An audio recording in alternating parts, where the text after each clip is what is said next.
Hello everyone. तो पहले update की बात करें तो यूएई ने क्विट कर दिया है ओपेक। ओपेक क्या है? ग्रुप ऑफ नेशन है जो भी ऑयल प्रोड्यूसिंग कंट्रीज है, तो वो सेट करते हैं कितने बैरल हम तेल निकालेंगे और क्या प्राइस होगा। ठीक है, 11-12 मेंबर है जिससे 15% का फॉल देखने को मिलेगा ओपेक के जो भी कैपेसिटी है उसमें। इसका रीजन हो सकता है इनका टूरिज्म सेक्टर से ऑयल के बाद सबसे ज्यादा बूस्ट टूरिज्म सेक्टर से आता था, पैसा कमाते थे, तो टूरिज्म सेक्टर सबसे ज्यादा डैमेज हुआ है आजकल। तो उसके बाद खुद का मालिक खुद बनेंगे और जितना भी ऑयल प्रोड्यूस हो रहा है वो ज्यादा से ज्यादा करेंगे और ज्यादा बेचेंगे। भाई यही है फंडा, सिंपल सा, जितना ऑयल प्रोड्यूस करेंगे उतना पैसा कमाओगे।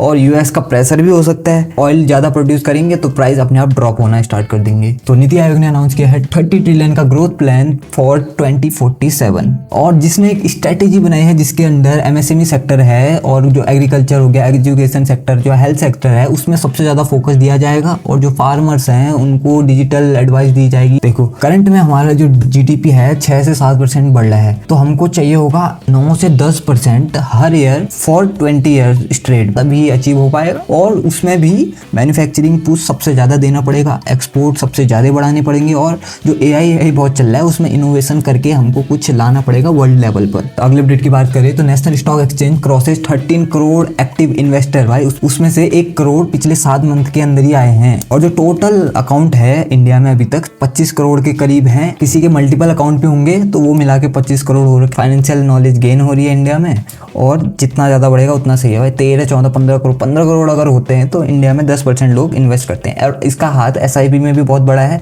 क्योंकि एसआईपी आजकल बहुत लोग स्टार्ट कर दिए हैं करना, तो इसी वजह से हो सकता है। तो सही चल रहा है भाई इंडिया में अभी तो मार्केट। एक और अच्छी खबर देखने को मिली है, ऑयल इंडिया और आईओसीएल ने 5th डिस्कवरी की है लीबिया में तेल की और गैस की, वो भी सेम एरिया में। और 2012 से 2014 के बीच में इन्होंने ये डिस्कवरी स्टार्ट की थी। तो टाइम लगता है भाई, कितने साल लग गए, 10-15 साल लग गए ढूंढने में और उसको प्रोड्यूस करने में, निकालने में 1-2 साल का टाइम और लगेगा। पर सही है, थोड़ा ऑयल के प्राइसेस कम होंगे इंडिया में और डिपेंडेंसी कम होगी, सप्लाई चेन ठीक होगा। अब बात करें एआई की तो मशीन लर्निंग जॉब की डिमांड 40 से 50% बढ़ गई है आने वाले सालों में। और जो एआई की हायरिंग है 82% से बढ़ी है। बेंगलुरु, पुणे और दिल्ली को मिला के जो मल्टीनेशनल कंपनीज है सबसे ज्यादा हायरिंग कर रही है। और जो सीनियर लेवल की रोल्स थे उसमें सैलरी जिसमें 20 लाख से अब थी उसकी डिमांड सबसे ज्यादा बढ़ी है। देखो जो एंट्री लेवल जॉब्स थी वो एआई ने खाई है, जो एआई को संभालने वाली जॉब है वो बढ़ी है, तो वो सीनियर लेवल की जॉब्स हैं। तो अब कनाडा की बात करें तो उनकी गवर्नमेंट ने अनाउंस किया है 18 बिलियन का फंड टू डिपेंडेंसी कम करने के लिए यूएस से।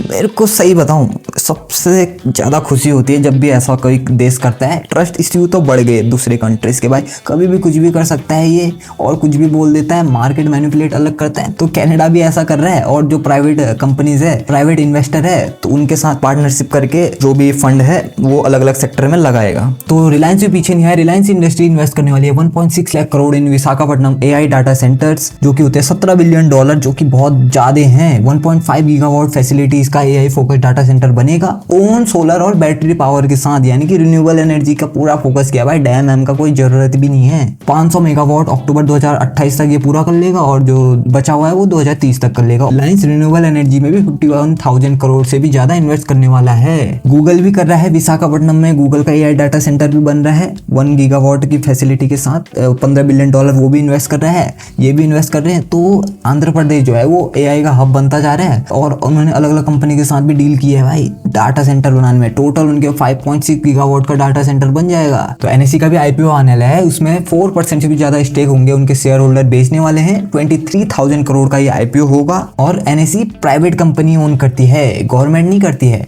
गवर्नमेंट एलआईसी हो गया, एसबीआई होगा, एसबीआई के जो अलग अलग आर्म्स हैं वो मिला के 18% ओन करते हैं एनएससी। और एनएससी के जो टोटल शेयर होल्डर है वो 2 लाख से भी ज्यादा है, यानी कि बहुत सारे लोग ओन करते हैं। तो 4% जो स्टेक होंगे वो बेचेंगे और प्रॉफिट कमा के निकल लेंगे भाई। एनएससी का जो ट्रेडिंग होगी वो बीएसई में होगी, एनएससी में नहीं होती है भाई, बीएसई में होगी। अगले अपडेट की बात करते तो साउथ कोरिया ने ओवरटेक कर दिया है यूके को और वर्ल्ड का 8th लार्जेस्ट स्टॉक मार्केट बन गया है और सिंगल ईयर में 45% से भी ज्यादा बड़ा है, 4.04 ट्रिलियन की वैल्यूएशन के साथ। और यूके 3% से बड़ा है, 3.99 ट्रिलियन की उनकी वैल्यूएशन है पूरी कंपनीज की। यूके डूबती हुई इकोनॉमी है, सही बता दूं तो। और बता दूं 40% से भी ज्यादा जो कोरिया का स्टॉक इंडेक्स है वो रिलाई करता है सैमसंग और जो हाइनेक्स कंपनी है उसमें, तो इनका बड़ा हाथ है। और एआई बूस्ट जो हुआ है इसी की देने में। तो अगले अपडेट की बात करते तो ओवर 30% से भी ज्यादा जो इंडस्ट्रियल सामान है, हमारा गुड्स है, वो चाइना से आ रहा है और जो कि कंसर्निंग बात है। और इंडिया का इंपोर्ट 25-26 में 774 बिलियन का था और अकेले चाइना का उसमें से 131 बिलियन का था, जिसमें से 60% से भी ज्यादा इंपोर्ट जो है $82 बिलियन का, उसमें से इलेक्ट्रॉनिक मशीनरी जो कंप्यूटर होते हैं और जो ऑर्गेनिक केमिकल्स हैं वो रिलाई करते हैं टोटली चाइना पे हम। और जो हमारा फिजिकल डेफिसिट है वो भी हर साल बढ़ता जा रहा है। 19 बिलियन का हमने एक्सपोर्ट किया था चाइना को और 130 बिलियन का इंपोर्ट करके लाए हैं। बताओ, $112 बिलियन का फिजिकल डेफिसिट देखने को मिला है भाई। 112 बिलियन का डिफरेंस बहुत ज्यादा है। तो हमको डाइवर्सिफाई करने की जरूरत है, या तो मेड इन इंडिया वाला इनिशिएटिव है उसको बूस्ट करने की जरूरत है। हम लोग क्या बेच पाएंगे भाई चाइना को यार, क्या ही हमारे पास खाने पीने का उनके पास सब कुछ है, सब कुछ तो रहता है उनके पास, क्या ही बेच पाएंगे, कुछ नहीं है भाई। चाइना बहुत आगे है वैसे भी। अब बात करें मारुति सुजुकी, तो उन्होंने भी क्वार्टर 4 का रिजल्ट अनाउंस कर दिया है। 6.4% से डिक्लाइन किया है उनका profit year on year basis पे। 3649 करोड़ का है फोर्थ क्वार्टर में। और जो उसका रीजन है डिक्लाइन होने का वो है कमोडिटी प्राइस जो इंक्रीज हुए थे, और जो इनकी सेल्स थी 50,000 करोड़ की थी, जो कि 29% से ईयर ऑन ईयर से बढ़ी थी। और कंपनी ने अनाउंस किया है 140 रुपीज का डिविडेंड पर शेयर। और इनका एबिटा इंक्रीज हो गया 27% से 6,157 करोड़ का। और जो मार्जिन और जो भी ये डाटा है वो स्टैंड अलोन बेसिस का है, ठीक है।